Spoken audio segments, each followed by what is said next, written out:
lots of young people and kids come here, and they play cricket here and football. Tennis. People can play tennis for nothing. Two really nice children's playgrounds. Used to go to Chorlton Park school, and they planted some of these trees in the middle, which are quite big now. Because there were some elm trees and they got Dutch elm disease or something, and they chopped them down. Everyone was really sad about it, and then they got all the kids to come and plant these little seedlings, and now they've grown. When we first moved to Chorlton in 1980 and moved to this house, then I looked for somewhere to run, because I enjoy a morning run 2 or 3 times a week. And I've trod this same path from Totnes Road onto Sandy Lane and then round the park for 33 years now. And so I think I definitely go slower now, but I can manage it, and I still do 2 or 3 times a week. And you can see the track where I run, worn into the tarmac. Now I try and run on the grass as much as I can to avoid, because of the thing. I've only been bitten once by a dog in the mid-80s, and a very apologetic owner, but I had to go to the hospital for a anti-tetanus jab, I think it was, but just the once. A few threats occasionally, but generally it's a very gentle run. I know most of the dog owners, I've known them over the years, and so you're going around the park just greeting people, in a way, greeting the few people that are also exercising or walking their dogs. Including in recent years more, I notice Asian families and a few, both male and female walkers, and I think they're middle-aged, slightly overweight, and it's as though, my guess is that perhaps someone's had a heart attack or somebody's become very ill, and so they've been told to exercise a bit. Well, last summer and over a number of summers I've seen a greater spotted woodpecker there, which has been excellent, and we do get in the winter some redwings and fieldfare often come in to Chorlton Park. Otherwise, I suppose it's more common birds, long-tailed tits, great tits, quite a lot of house sparrows, dunnock, robin, blackbird, so on. And also some very fine mistle thrushes.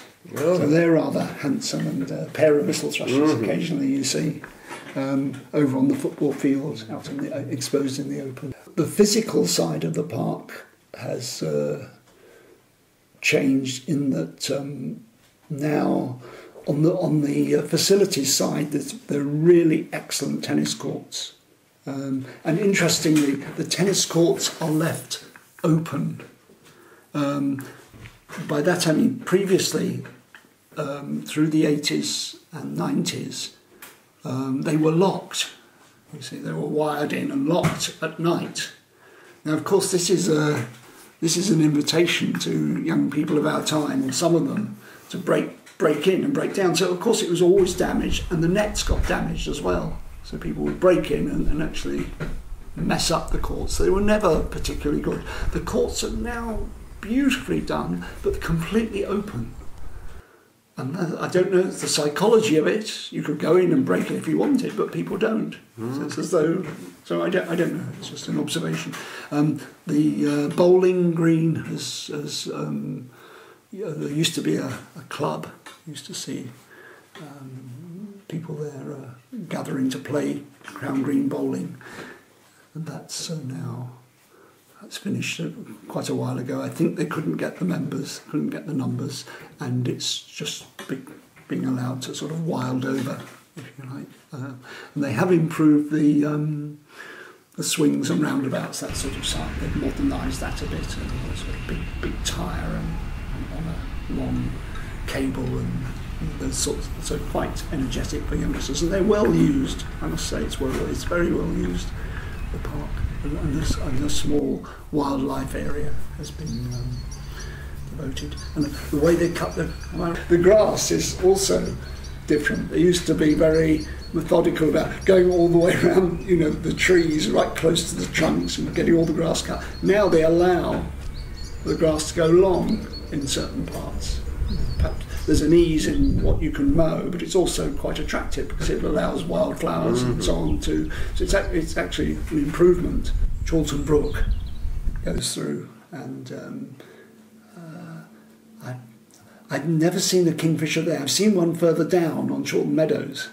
Okay. Kingfishers down there, but I've not seen one on Chorlton Brook.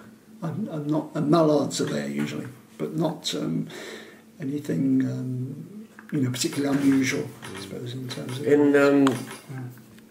Having been in Chorlton for 33 years, and I know you walk a lot of the different areas. So other than the or as well as the park, is there? What would be your favourite? Do you have a favourite place in all of the open spaces in Chorlton? Probably the walk from the car park quite near to Brookburn School, just along the Chorlton Brook to the Mersey. So, there are a few variations. You can start there, and the woods are lovely, and they change through the seasons. The brook can become very full and flooded occasionally, and you sometimes, as I say, see the kingfisher there. The bird life's good and varied, and I started walking that especially in 1998 when I got this chronic fatigue syndrome, and I just loved the smell of the air really, and just to do some quiet, mindful walking was very uplifting and relaxing. So it was very good for me as well. So